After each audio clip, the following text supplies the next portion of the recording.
And as well, they've added a policy requiring a public hearing for any change of use of reserve land.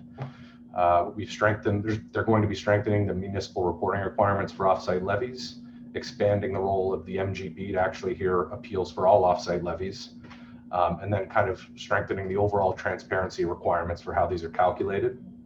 And another big item was they have removed references to inclusionary housing from the MGA. So these are all items we've been advocating for a number of years, and it's a really positive first step towards some greater and broader reform.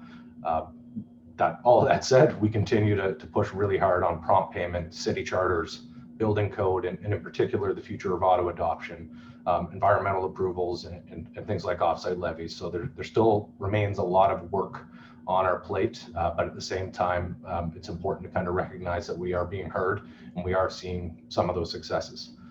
So moving back to prompt payment, to provide a bit of background, I would say that this has been a relatively coordinated and focused movement from trade organizations across Canada for the last number of years. Federal government contracts started instituting prompt payment in about 2019.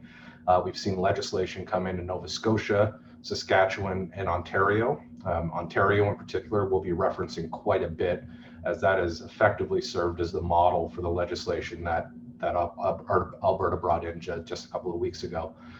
This legislation is also being considered right now in Manitoba, BC, and Quebec. So initially, prompt payment was kind of brought to our attention at the latter half of 2018 while the NDP government was still in charge. It was something they basically committed that they were going to be pursuing. At that stage, we had sent out a survey to our members so we could just better understand as an organization whether payment timelines were an issue for our industry and gather additional feedback on concerns or potential opportunities. So from our trade and supplier members, what we heard was that most indicated there were delays in payments. A large number of our trade and supplier members indicated that their contracted payment terms were actually going beyond the 45-day lien period, and they rarely had the ability to use liens because of those contract terms. On the other side, from our builders, what we heard was they often use expedited payment terms to help retain and attract preferred trades and suppliers, and firm timelines such as what's been brought forward in Ontario would create some pretty big administrative burdens in terms of how they do their accounting, their invoicing, bank draws, and dealing with lenders. At that stage, that's basically kind of when we hit the precursor to the 2019 provincial election, and everything kind of ground to a halt. This was then renewed, I would say, in about mid-2019 with Minister Nate Glubish in Service Alberta. We had some very preliminary discussions with them kind of in advance of the consultation phase of that legislation. And really what we were told from the get-go was that any exemptions for residential construction would not be considered. The legislation was going to be developed. This wasn't a matter of if, this was a matter of when and how. Their legislation was going to be largely based off Ontario's prompt payment legislation. And Service Alberta, what we'd asked for repeatedly was, you know what, why don't we take a step back for 2 years and assess what's happening in Ontario? We can figure out if this is working, if it's not, and make any adjustments as required. To us, that kind of made sense, but Service Alberta had no interest at that stage in delaying that legislation to kind of do a best practice review. So based on that, kind of the pretext before we even got into consultations, we had a lot of discussions with the BILD Alberta Board of Directors and developed kind of an overall position. And that position for our advocacy was that we did recognize that there was a need for enhanced protections for our trade and supplier members who are vital to the health of our industry. And while there are some solutions to do that, we do not believe that a 28-day prompt payment period works with standard accounting processes, and we think it would create additional burden on businesses. So really from the outset, we've been advocating for a prompt pay period that went well beyond 28 days and could not go less than 35 days. We had a number of our members, as well as myself, involved in consultation sessions in Edmonton and Calgary. And I think, and Bryce was able to attend a couple on our behalf as well. And the other attendees I talked to largely came out with a similar feeling that I'd had throughout the process, which was that this was largely predetermined and this was largely going to follow Ontario's legislation. throughout this period, we have been trying to keep members as informed of this as possible. We know not everybody reads our newsletters, but as much as possible, we've had this in newsletters. We've been trying to bring it to the attention of local boards and committees whenever we're invited to speak. But we understand it was a really hard time. We're going through COVID. There's a million other things people are worried about. So this may not have been on everybody's radar. So as we see, the legislation has kind of moved forward. It's passed through second reading. It's currently with the committee of the whole awaiting its third reading. And I think as fortunately as we anticipated, it's largely going to model Ontario's legislation. Since the release of the legislation, we've been really actively engaging Service Alberta and particularly the Minister's Office to voice our concerns, particularly with the 28-day period. There is going to be more consultations occurring in December and early into the new year with a focus kind of on that adjudication side as well as some of the other elements of the legislation. As part of that, we're going to continue to push very hard for a prompt pay period of at least 35 days. And I would say at this point, I think the best we could hope for is that 35-day period. There has been a real strong unwillingness to even hear about anything beyond that. But I think the concerns we're raising about 28 days relative to accounting cycles and all of those things is being heard, and there is potentially an opportunity for us to make that change, but it's going to require a lot of work. And at some point, we may be asking for members to reach out to Service Alberta and the Minister's Office to communicate these concerns. So as I said, kind of pay attention to those newsletters, or if you do have a concern, just reach out to me because I'd love to potentially get you to get some feedback to the Minister's Office as well.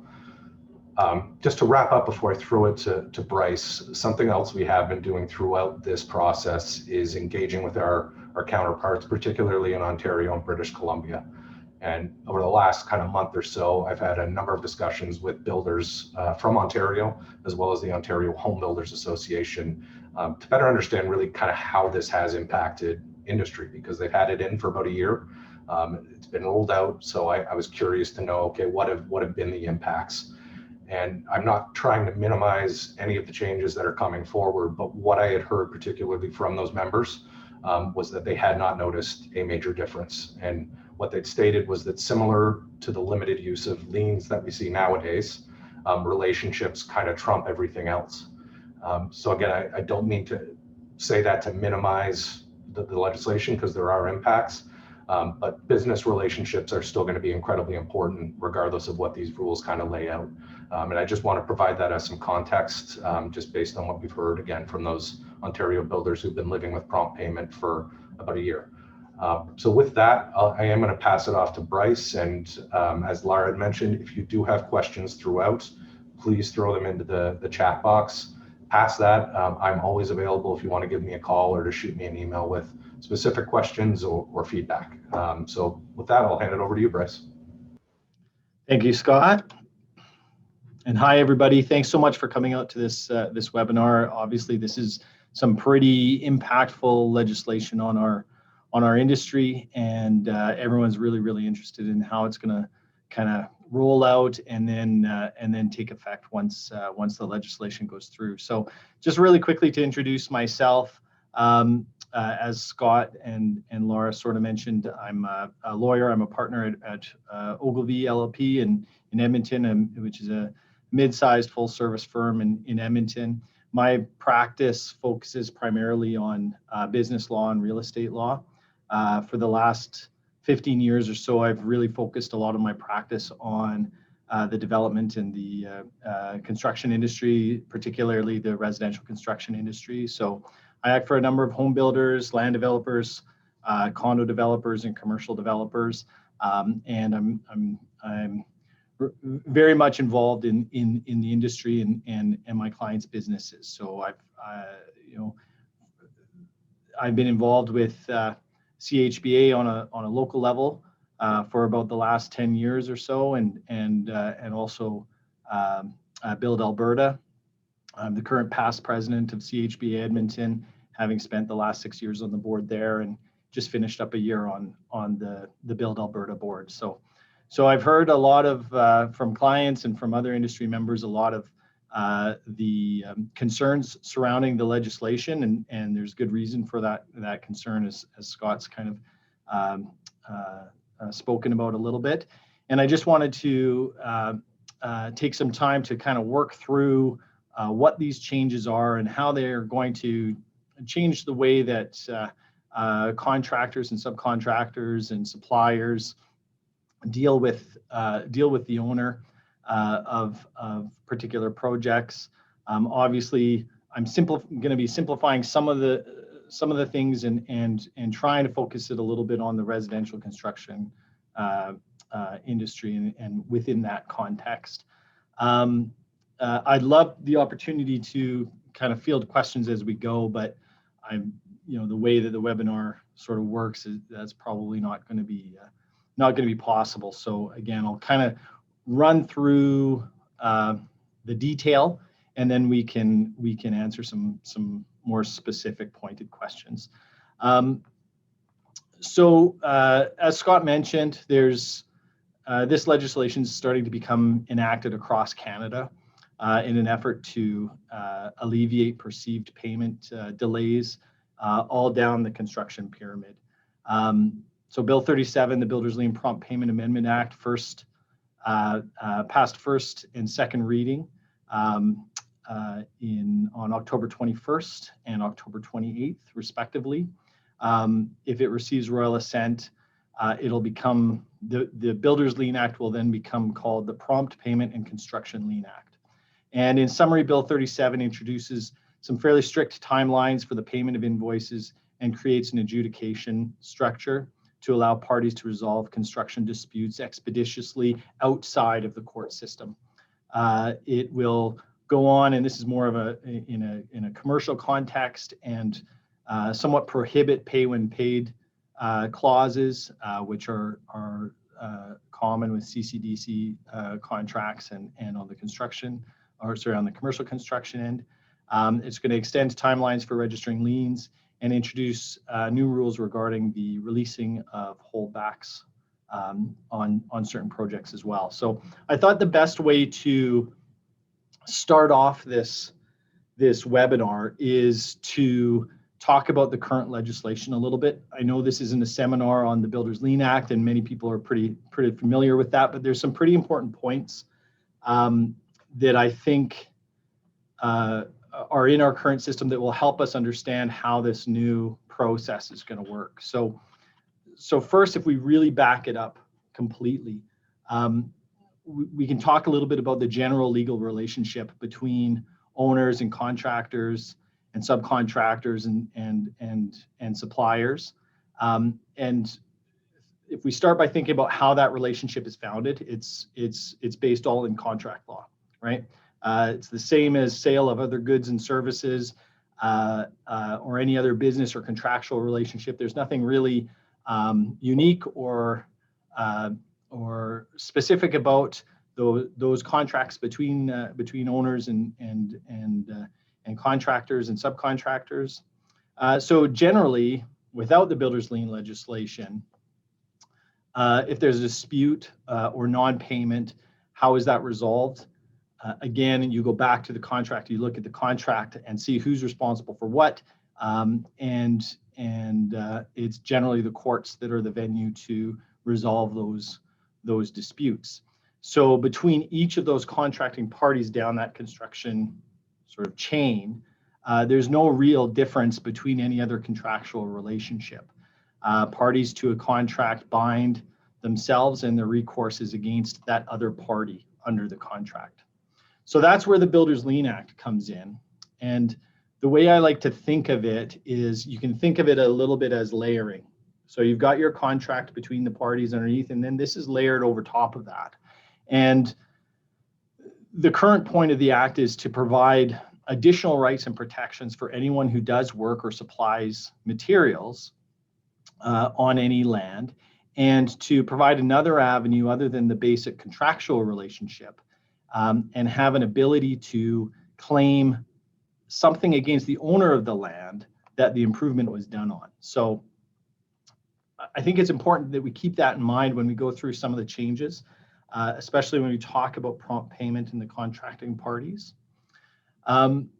So back to the Act, Section 6 of the Act is where a lien arises. And Section 6 says that a lien is created as soon as work is done or materials are furnished with respect to an improvement on land. So every person that does work or supplies material has a lien on that land immediately. As soon as they start work or as soon as they supply that first piece of material, a lien is established.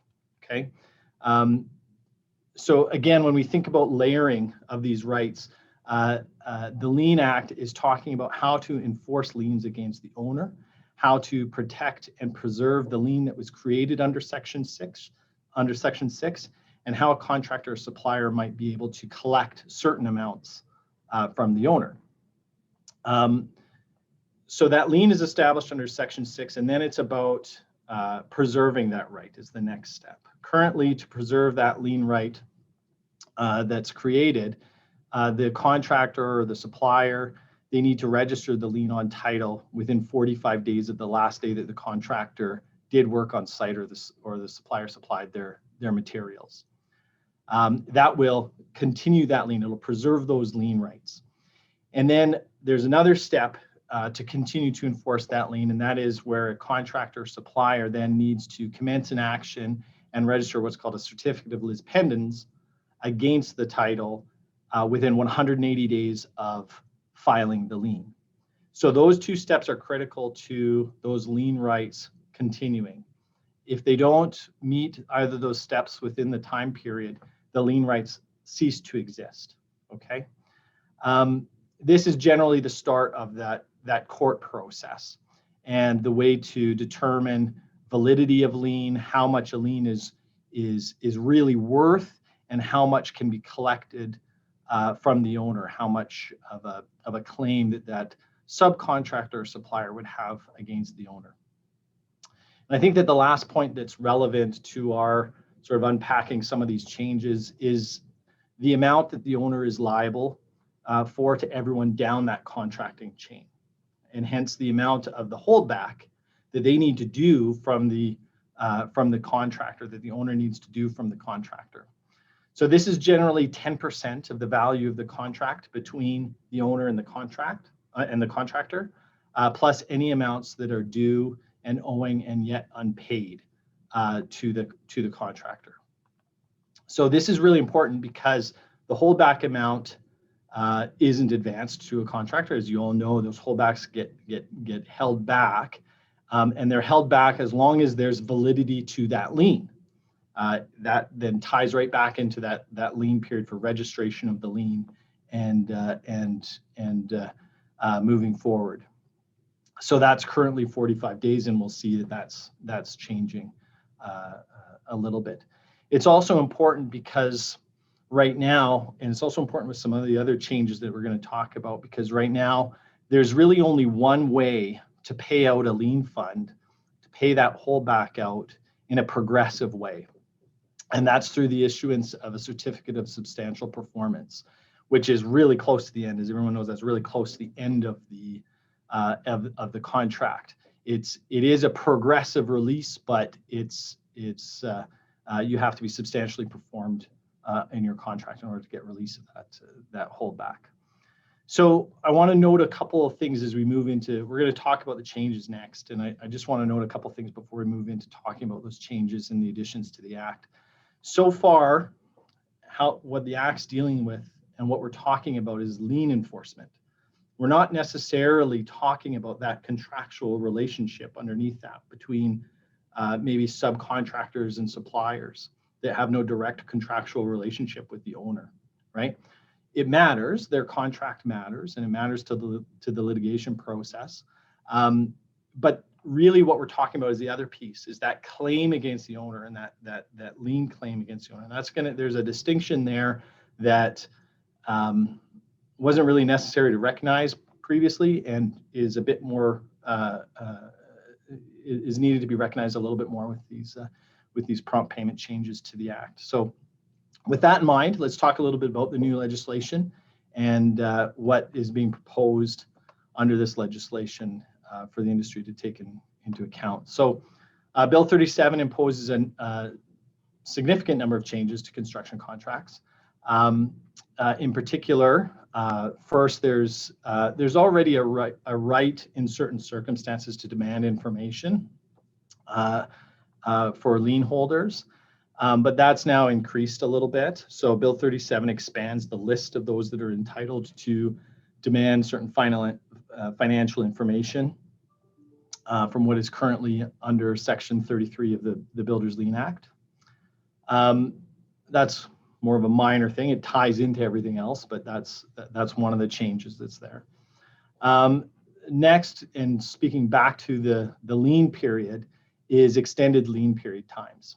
So Bill 37 will extend certain periods of time under the current Builders Lien Act that's applicable to the registration of a lien and then correspondingly the retention and the release of those holdback funds. So where those times are currently 45 days under the Builders Lien Act, they'll be extended to 60 days. And similarly, where the work is done or the materials are furnished with respect to a contract in relation to concrete, those time periods are extended to 90 days. So both the lien period, the ability for that lien holder to keep their lien going is extended, as well as the holdback requirement by the owner is then also extended. So that leads into the next piece, which is the release of those holdbacks. So right now I talked about there's really not much of an ability to progressively release holdbacks under the current legislation. And the new legislation, provided that the subject contract allows for it and it meets certain criteria, and that no liens are registered, Bill 37 will allow the holdback funds to be released at pre-established times, unrelated to the completion of the contract or the issuance of the certificate of substantial performance. So the ability to release these holdbacks is over the course of a project, instead of just right at the very end with the certificate issuance. And what's being proposed is that an owner may, without risk, progressively release the holdback pursuant to the contract, and that can be either on an annual basis for projects that last longer than a year, or on a phased basis specified in the contract, or where the contract price exceeds the prescribed amount. So there's a couple things to keep in mind with that. It's permissive. The right is permissive. It's not mandatory. So an owner can choose to retain the full major lien fund under the contract.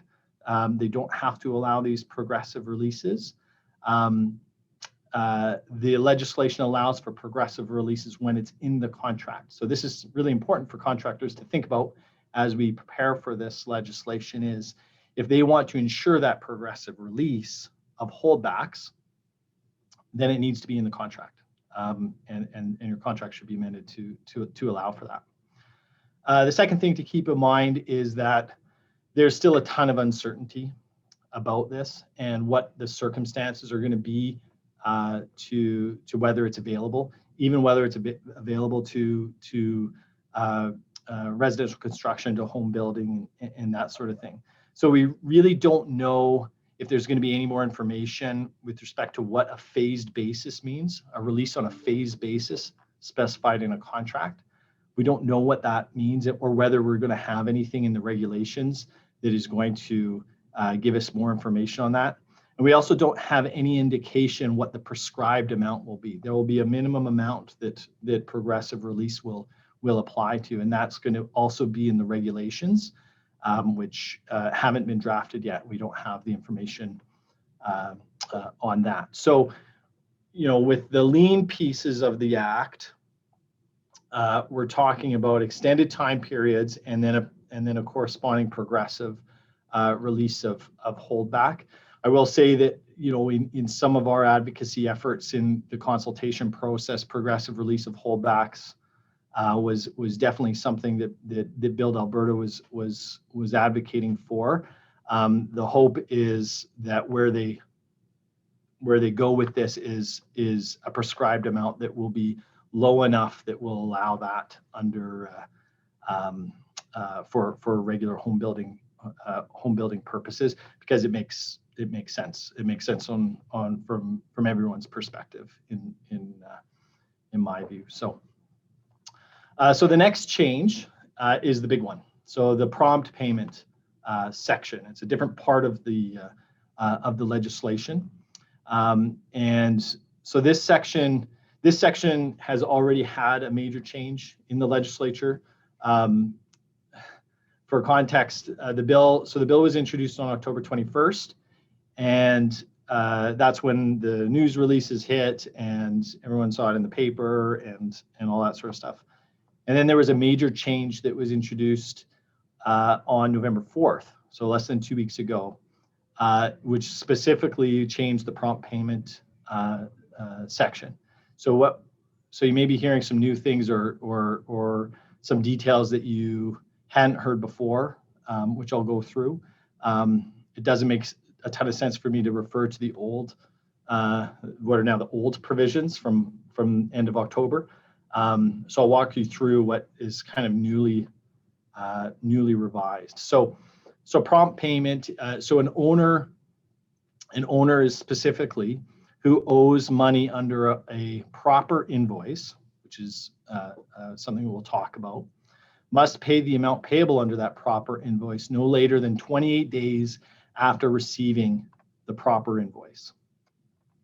The set timeline for payment, it overrides any contrary provisions in the contract. A proper invoice will be defined by a number of criteria, but it will not depend on the existence of a written contract.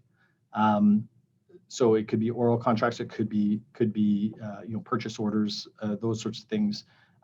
It's still a proper invoice is still applicable in those situations. And the 28-day period, and this is one of the things that's different from what you may have heard in the news, is the 28-day period then starts a cascade of payment requirements under the Act. So the owner, when I talked about it, is the owner has that 28-day period after receiving the proper a proper invoice, and then it moves down from there. And I'll get into that in a minute. So what constitutes a proper invoice? A proper invoice is going to be really, really important to the start of this process. They need to include specific information in those proper invoices in order to start this process, such as the contractor or the subcontractor's name and business address, the date of the proper invoice and the period during which the work was done or materials were furnished, information identifying the authority, whether a written or verbal contract or otherwise, under which the work was done or the materials were furnished. It needs to provide a description of the work that was actually done and the materials furnished. The amount requested for payment and corresponding payment terms broken down for work done or material furnished. The name, title, and contact information of the person to whom payment is to be sent, and a statement indicating that the invoice provided is intended to constitute a proper invoice. So that gets the process started on this prompt payment scheme here, okay? Let's go back to this cascade of payments. So a proper invoice to an owner starts the 28-day period. And in addition to that, at that top part, contractors are required under the legislation to give proper invoices to an owner at least every 31 days. That's also something you probably haven't heard before or may not have heard before. And let me stop right there just really quickly, just a little bit of terminology. Under the Builders Lien Act, we talk about contractors all the time and subcontractors interchangeably. Under the Builders Lien legislation, those are defined terms. So a contractor is, and when I refer to contractor, I'm talking about someone who enters into a contract with the owner, okay? As opposed to a subcontractor is someone who enters into a contract with a contractor, okay? So the contractor is that first, what we would refer to as a general contractor or something like that is the easiest way to think of it. And then the subcontractor, and then of course suppliers supply the materials used. So contractors are required under the legislation to give proper invoices to owners at least every 31 days. And this starts the 28-day clock for payment from the owner. Now, the owner, there are mechanisms within the legislation where an owner can dispute payment or refuse to pay it. But they need to, if they want to do that, they need to, within 14 days after receiving the proper invoice, the owner gives the contractor a notice of dispute with certain appropriate details, as will be detailed in the legislation and in the regulations. Now, barring any dispute, when payment is made from the owner to the contractor, then generally the contractor has to then pay their subcontractors and suppliers within 7 days of receiving payment. Okay, so they have to turn that money over fairly quickly and pay out to their subcontractors and suppliers. And if an owner doesn't pay a contractor, the contractor still has to pay the subcontractor or supplier within 35 days after giving that proper invoice to the owner. Okay, so they start the process by giving a proper invoice at least every 31 days. Then we got 28 days to pay the contractor, 7 days to pay the subcontractor, or 35 days in total from issuing that proper invoice to pay those subcontractors and suppliers. And then it goes down the chain from there. So a subcontractor then has to pay within 7 days of receiving payment, pay the suppliers to them or further subcontractors, or within 42 days of that proper invoice being issued to the owner. And throughout this whole thing, there is a mechanism for disputed invoices and so on. So it gets pretty confusing, right? It's very confusing. One thing to note, and that I really want to point out, is that, and this is where this distinction changes, is that we're now dealing with the actual contracts and a mechanism to enforce payment on those actual contracts between owner, contractor, subcontractor, supplier. And remember what I was saying earlier, the actual dealing between those different parties wasn't really part of the Builders Lien legislation. That's not part of it. That's a different part of this legislation, and historically wasn't really dealt with. So this is focusing on that, on those additional rights and dealing with those certain contracts. Of what that really means, and a real particular note, is that the prompt payment and these requirements is not something that a subcontractor or a supplier who doesn't directly contract with the owner can enforce against the owner. Okay, so that ties us into the sort of last piece of this puzzle, and that is the adjudication process. So what the legislation says is that any party to a contract or a subcontract may refer any prescribed matter in accordance with the regulations to adjudication, which will be final and binding unless successfully challenged through an application for judicial review. So judicial review is an ability to sort of appeal to the court, but it's limited, and it's limited to certain defined issues, such as a mistake of law by the adjudicator or something like that. Okay. So this construction dispute adjudication is really a fast track for resolution of those disputes as an option or an alternative to litigation. It was first introduced in the United Kingdom about 25 years ago, and then as Scott mentioned, it's sort of running through Canada right now. So the key changes that are related to dispute resolution as follows. So the idea is to provide an alternative to resolving disputes through the courts. Some details of the adjudication system are that any party to a contract or subcontract may refer the dispute to adjudication. A party may only refer adjudication of a dispute with the other party to their contract or subcontract. Therefore, entities involved in a project but not contracting directly with each other are unable to use the adjudication process with each other. For example, a subcontractor and an owner. They can't adjudicate between themselves. Okay. Adjudication procedures in Bill 37, they override any contrary adjudication procedures in a construction contract, like arbitration provisions or something like that. It must be performed by a qualified adjudicator appointed by a nominating authority that will be established by the Minister of Service of Alberta.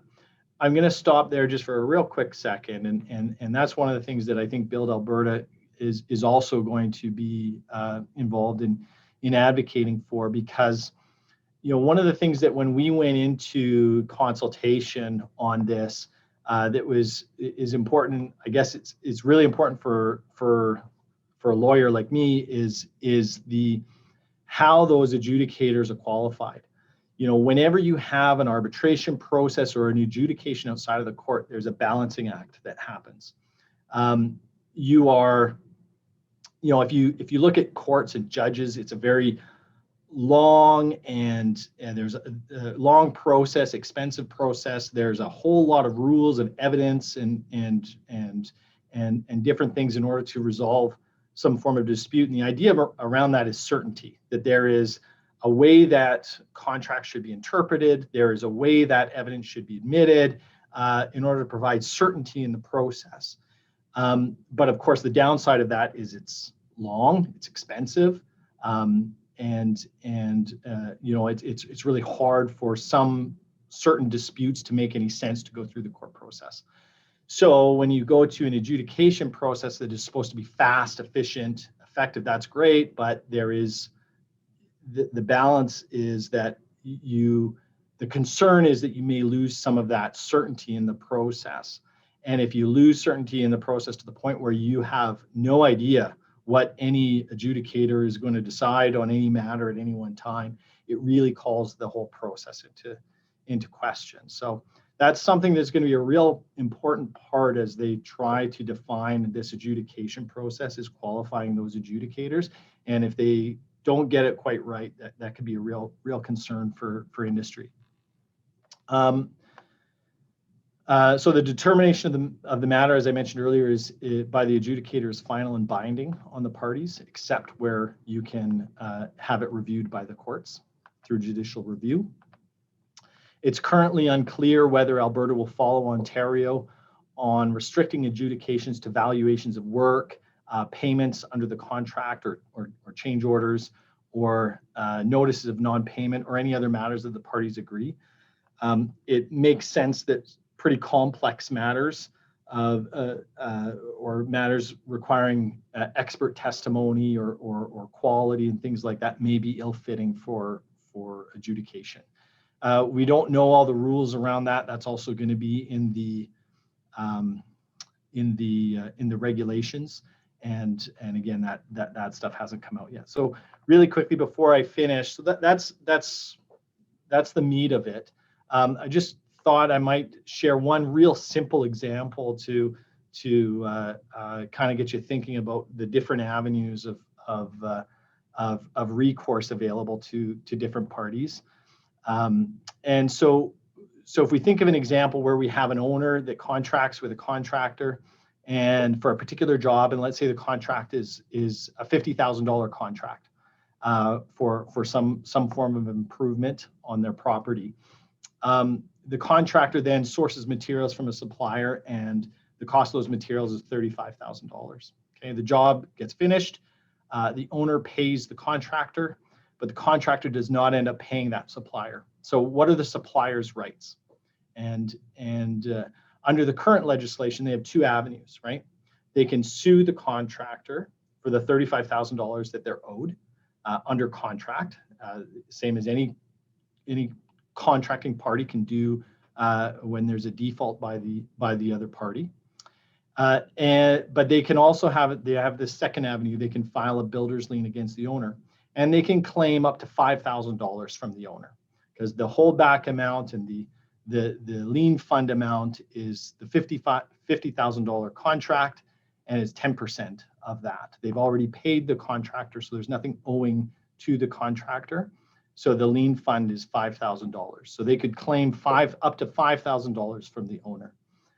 The owner themselves should have maintained their holdback to protect themselves from that claim and from the contractor not paying the supplier. So under this new system, the supplier still has these two options. They can still sue the contractor under the contract, and they can lien the owner. They have extended periods of time for liening the owner, but they can lien the owner in the same way as previously. But now they have this alternative option against the contractor and recovery under that contract. Instead of going through the court process, they can refer it to adjudication and get theoretically a quicker and easier resolution to that that is binding on the contractor. So as far as timing and the effective date of this, if Bill 37 passes through the legislature all the way, once it receives royal assent, they're hoping and expecting all the regulations to be done and everything to come into force in July of 2021. The regulations are anticipated to be quite detailed, so of course there'll be more information about that when those come out. The amendments are proposed to be effective only on any contract or subcontract that's entered into after coming into force. So any contracts that you're entering into now or up until the bill becomes law, those contracts and subcontracts are still dealt with under the current system, and the new rules will automatically apply to any contracts entered into after the legislation is proclaimed. The new rules don't apply to the government of Alberta. Interesting. Those are continued to be governed under the Public Works Act. However, the government of Alberta will continue to hold itself to the standards of prompt payment that are proposed in the new legislation. So that is that's it in a nutshell. That's my presentation. Maybe we'll open it for questions. I'll refer it back to Scott and Laura to kind of do that piece. Yeah, I will. We've definitely gotten some in the chat box here. So one from Sydney. How do you treat invoices from subcontractors that are sent in advance of completion of the work? How does that 28-day timer apply? Yeah, that's a good question, Sydney. We go back to whether that's a proper invoice. So the work has to be, I'm just pulling up my notes here. So the proper invoice has to detail the work that is done. My thought on that process is that you would, it has to show the period that the work is done, and description of the work that is done, and the amount requested for payment for that work that has been done. So I think, to your point, Sydney, it's not actually explicit that I think it's implicit that you could not send out invoices in advance for work that is not complete. Another question, this one from Neville. Does the 28-day from owner to contractor timeframe preempt me as a renovator from setting a shorter payment timeframe from the owner? As an example, net 2 days. No, it doesn't. So you can't contract greater than that, but there's nothing in the legislation that says that you can't contract for a shorter period of time than 28 days. And I would suspect that if you have it in the contract, you could even refer it to prompt payment adjudication before that time period if you had a shorter time period in the contract. It's really the over 28 days that are unenforceable. Another one from Sydney. If a subcontractor doesn't initiate any of the dispute mechanism but then files a lien, is the lien still valid in the same way? Or are the dispute mechanisms reserved for homeowners only? No, so this doesn't impact their lien rights. So they have these two avenues. And you can do both. So you would be able to, if you're a subcontractor, you could take your contractor to prompt payment and at the same time file your lien. Now, the way that the prompt payment is set up, if you look at the timing of 28 days and then another 7 days to from contractor to subcontractor, and then another 7 days, so potentially a total of 42 days from the time that the proper invoice is issued to the owner, that's still within your 60-day lien period time frame. So you should kind of have an idea as to whether you're getting paid or not and still be within your lien rights to preserve your lien as a supplier or subcontractor. So yeah, basically, a contractor could say, well, I'm not gonna push this prompt payment thing, but once it hits day 59, I'm registering the lien, and because they haven't used the prompt payment, nothing negates them from using that lien, correct? Just so I'm clarifying. Nothing negates it. Yeah. Remember that, and that's the distinction, right? Is contract is always important. The prompt payment mechanism is to go to whoever you're directly contracting with. So that may be contractor to owner. You have the prompt payment, and you also have the lien against the same party that would be the owner. But as you go down that contractor chain, you've got prompt payment mechanism to deal with your dispute and your non-payment between contractor and subcontractor, right? They can go that way, but then subcontractor can also lien to the owner over here, right? So there are two different mechanisms. You don't have to go one way in order to do the other, and it doesn't impact your ability to lien the owner.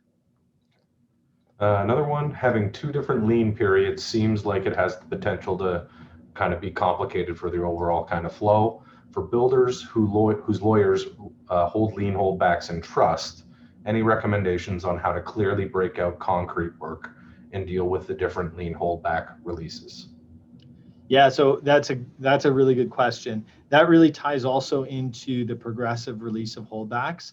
That I think is something that I'm really hoping will be of benefit to our industry, because if you talk about before I talk about concrete specifically, if you talk about someone that's early on in that construction process, whether it is your concrete trade that's pouring your basement or what have you, the value of that work and that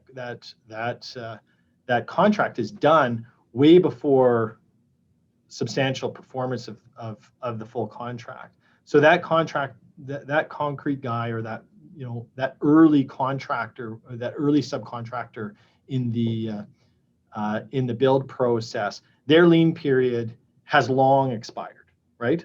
But that doesn't impact the holdback requirement on the owner, because remember, we're dealing with substantial performance of the contract between owner and contractor. So owner and home builder, for example, right? And you have to hold that lien period for 45 days after substantial performance of the total contract, right? So coming back, Sydney, to your question on how do you deal with it with concrete work, it is difficult to deal with it with concrete work, but most of that concrete work should be done and that lien period expired long before substantial performance. Now, where it's going to get a little bit interesting is if we are successful, and if it is successful that progressive release of holdbacks works, then we have to just see how that works. And one thing that was clear in the legislation with respect to the progressive release of holdbacks is that it would be without risk to the owner. So if that concrete contractor still has some lien rights, but that time period has passed, whether it's that phased set in the contract or what have you, and you can release some of your holdback. That changes your major lien fund and reduces it. It's of no risk to an owner. So from a lawyer's perspective, you would release it because the owner has no risk, even though it's from a concrete contractor's perspective, or from any of those contractors' perspective, the size of the major lien fund changes, but there's no further risk to the owner. Next one, can we get a copy of the recording? Yes, we will be making this recording available to all members and all attendees. What I would say is, please do not take this as legal advice. I think Bryce in particular and myself are still trying to learn a lot of this information. So we think we've got a decent handle on it, but at the same time, I think we're still trying to figure out all of the ramifications. So yeah, we'll keep providing more information as it comes along. Yeah, legal advice is for right now, and we don't know what this legislation is going to look like at the end of the day anyway. Yeah. So, another question, can longer time frames still be negotiated in owner to contractor contracts, or would that be illegal? And I think you could still negotiate that contract, but if it goes to adjudication, you're going to lose that adjudication every time. So I mean, correct me if I'm wrong on that, Bryce. You could still do that, but if that person decides to take you to adjudication, you're losing basically. So, right? So my legal advice is, that would be unenforceable. That contract and that payment provision could not be enforced. But the reality is that those I think that those personal relationships are going to still be paramount, and that ability to negotiate longer timeframes with an owner or contractor contracts is still going to be part of our industry. And the reality is you can't rely on it. There is within the legislation, there is an interest provision where if you don't pay within 28 days and you're then found to be required to pay interest at a prescribed rate, again, we don't know what that prescribed rate is, it's going to be set in the regulations, but interest at that prescribed rate will start to run from that 28-day period. So there are, to fill that out a little bit more, in some legislation there is administrative penalties. If you don't do this according to the legislation, then the minister or whomever can fine you, right? As of right now, there are none. There are no administrative penalties in this. So while you cannot, there is no freedom to contract. That was another thing that we talked about in the consultations, was the ability, was freedom of contract between parties, that was really important. I still think it's important. That has not made it into this legislation. The time period is the time period is the time period. And there's no way around that. What you decide on the side cannot be enforced. But again, that's going to come to some personal relationships, I think. Yeah. One from Pal. If the owner rejects the proper invoice for a discrepancy or any other reason, would the contractor then have to resubmit their proper invoice and start that 28-day cycle over? Yes. Okay. Yeah, 28 days only starts on receipt of a proper invoice, not on receipt of any invoice. It's got to be proper. And my understanding is you could, if you as that subcontractor believe you did provide that proper invoice, that is a matter that potentially could go to adjudication, but that's going to probably be spelled out in that regulation that's yet to be developed. Yeah, exactly. I suspect that would definitely be something that is able to be adjudicated over. As one supplier, if I send an invoice to a contractor, I have to wait for the contractor to send an invoice to the owner every 31 days, then wait another 28 days for the owner to pay the contractor, then another 7 days for the contractor to pay us. Correct. I think that's correct. Yeah, that's exactly right. So the legislation requires, this is, so, frankly, when we're talking about, let's talk about home building. What the legislation requires, and I don't know how to get around this, I don't have any advice on this is that you as the home builder, you're going to invoice the owner every 31 days, and you're required under the contract. There's no, or under the legislation. You're gonna invoice that owner every 31 days for payment. They're then required to pay the home builder 28 days and later, and then down the chain, 7 days after that to subcontractor or supplier of them, and then further down the chain.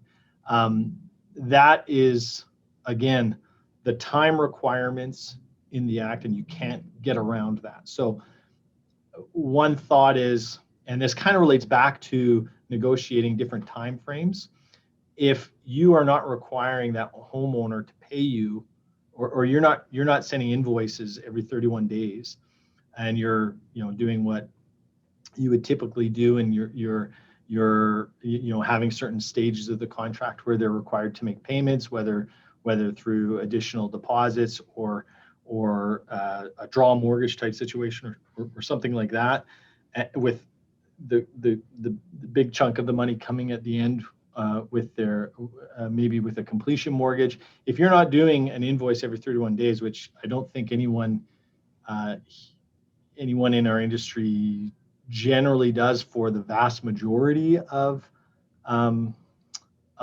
builds, then you're not meeting that time frame as a contractor. The subcontractor, I think, would be able to raise that in adjudication, saying, "Hey, I submitted my invoice. He should have been invoicing the owner every 31 days.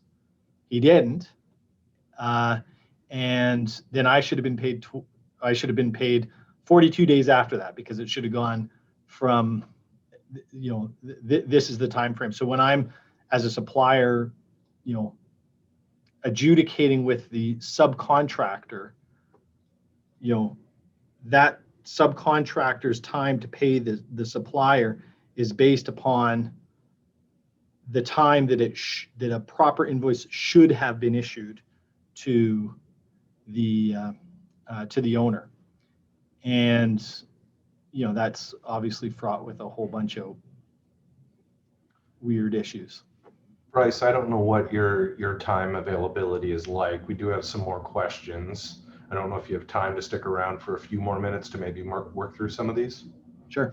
And I would say, for anybody who does have to jump off, what we're going to be doing with kind of a lot of the info that Bryce has given us, particularly on this FAQ and the question side of things, is pulling some of that together into a document that we'll have on our website.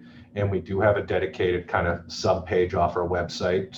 So if you just go to buildalberta.ca, kind of under the advocacy tab, you'll see something right there for prompt payment. And that's serving as kind of our landing page to provide all of this information to members. And that's going to include some of the FAQs and other information. So we'll keep referring back to that in member newsletters, but that's where we're going to try to put all this information to help everybody kind of work through all of this. Just knowing I'm probably going to have some people jumping off here. The next question I had was, is there anything in this new bill around chargebacks from the owner to the contractor? This can arise after the invoice of the original work has been paid. No.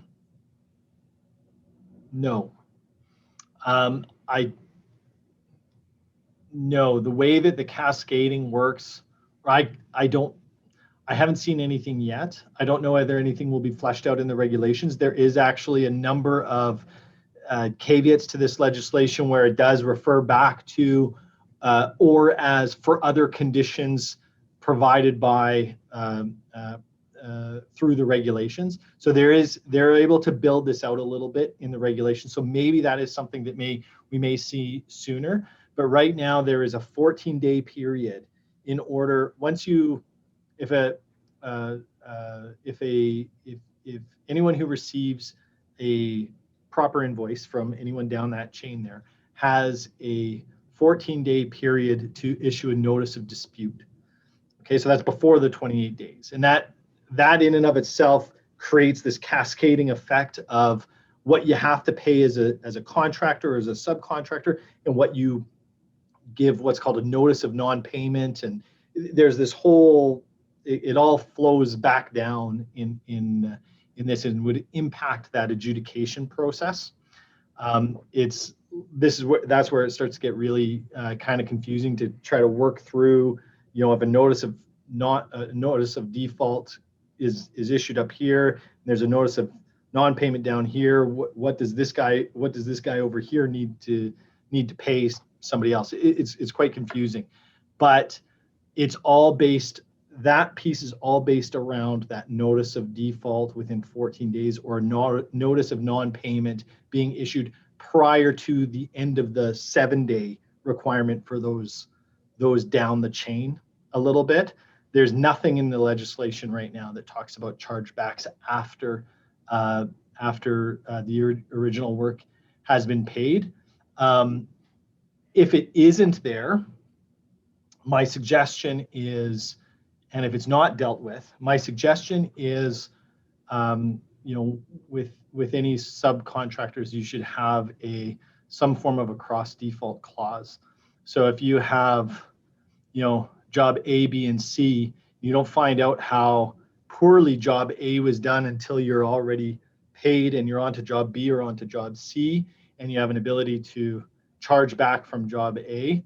That may be the way to do it. But if you've already paid the contractor in full under one job and you have nothing else there, then it doesn't look like this has recourse. Okay. The next one I had is, how does this 90-day concrete timer apply to contractors who complete the work in-house? So, the contractor does not sub out the concrete work.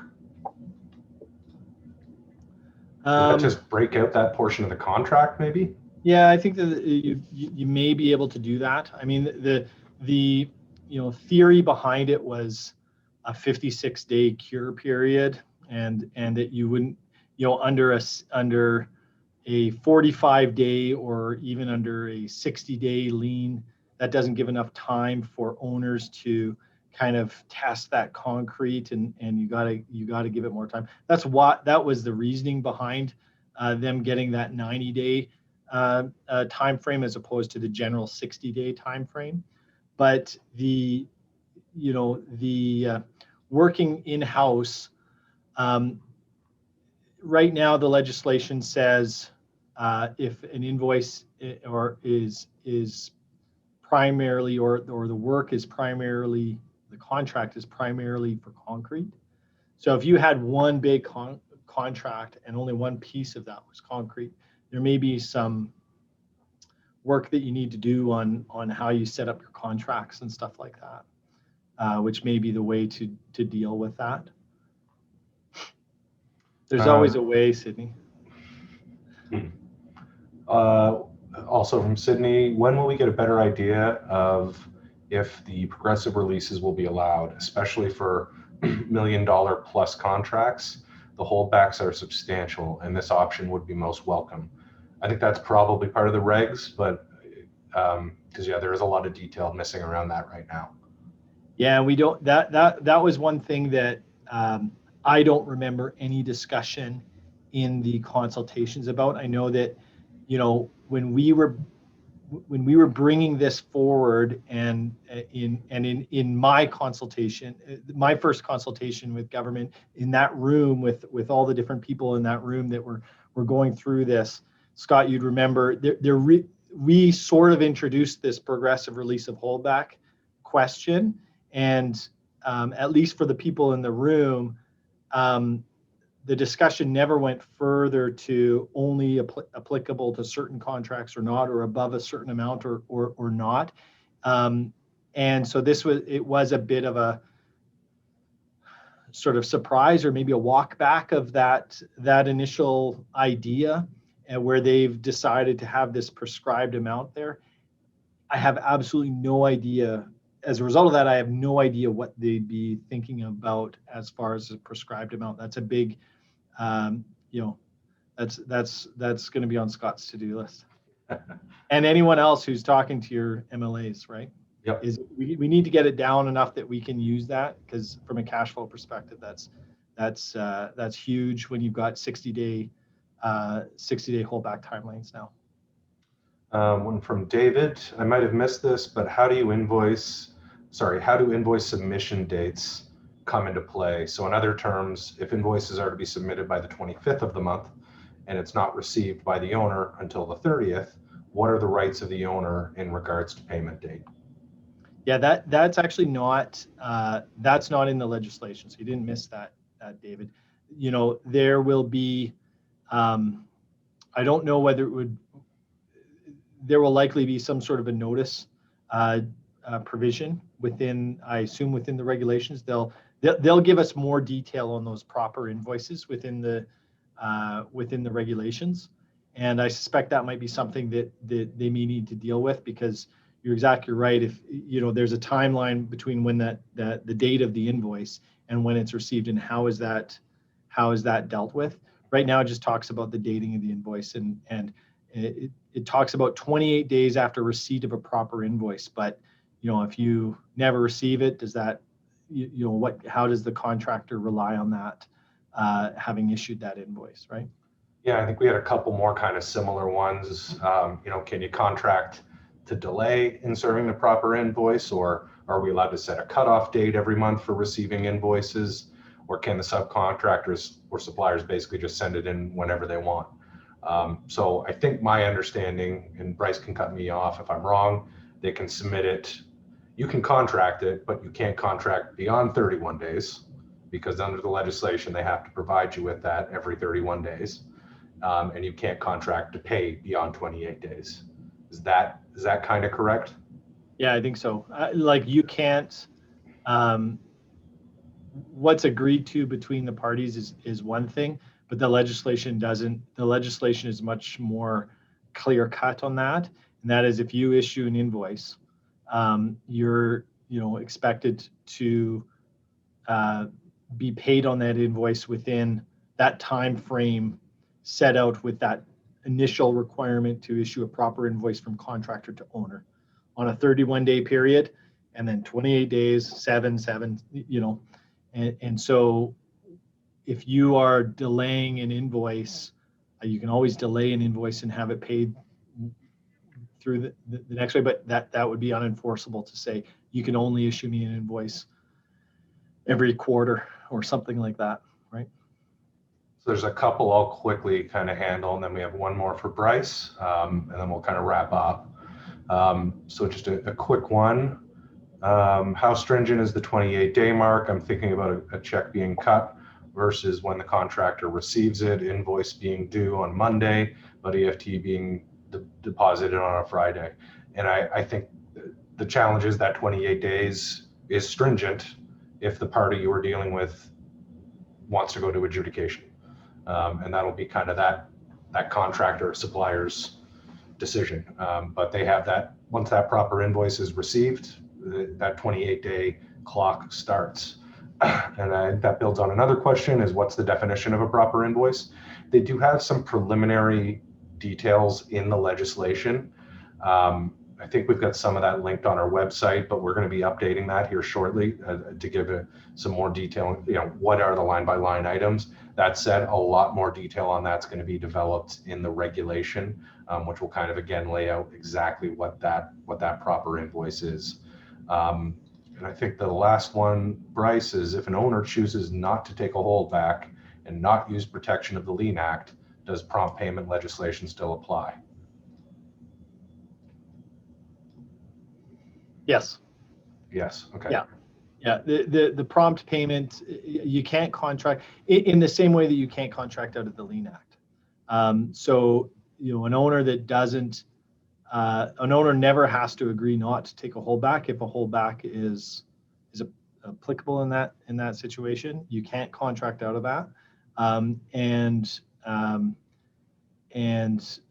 But if they choose not to do a holdback, that's their risk, right? That's the risk that they take. They're still liable for the lien fund, regardless of whether they do a holdback. And I think prompt payment would still apply. Okay, I did get one last one come in. I promise this is the last one. Currently, our subcontractors submit their invoice through our web portal by invoicing against our POs, and they do not provide nor upload a copy of their own produced invoice. Can the invoice generated by our system be considered a proper invoice? And I think it would have to check off all the boxes that the legislation are going to check off, which we have a bit of an idea of what it's going to look like, but won't know for sure until that regulation comes down. Where it should, it's supposed to anyways, be very clear in laying out exactly what that invoice has to contain. Mm-hmm. Yeah, and that's something that may be worked out over time, and we may get more, Lisa, we may get more information in the regulations, or it may be something that you need to deal with your web portal too, right? So Bryce, sincere thank you. This is not an easy topic, and I think we're all still trying to figure out and understand what this is all going to mean. I think you've put us really on a great path to kind of starting to understand that. And as I said, we're going to be trying to provide as many resources as possible to members through our website. We'll keep giving you updates through our monthly newsletter, which we encourage you to subscribe to. So keep your eyes peeled. And past that, the advocacy on this isn't over. We are still working on particularly that 28-day piece. But past that, coming up with an adjudication process that makes sense. Dealing with a lot of these other specifics to try to reduce the burden on businesses while still, again, having some of those protections to trade and supplier members. So I do want to thank everybody for attending. You guys have been amazing. I know it's different than most of these kind of presentations, but thanks again. And if you have questions moving forward, please feel to reach out.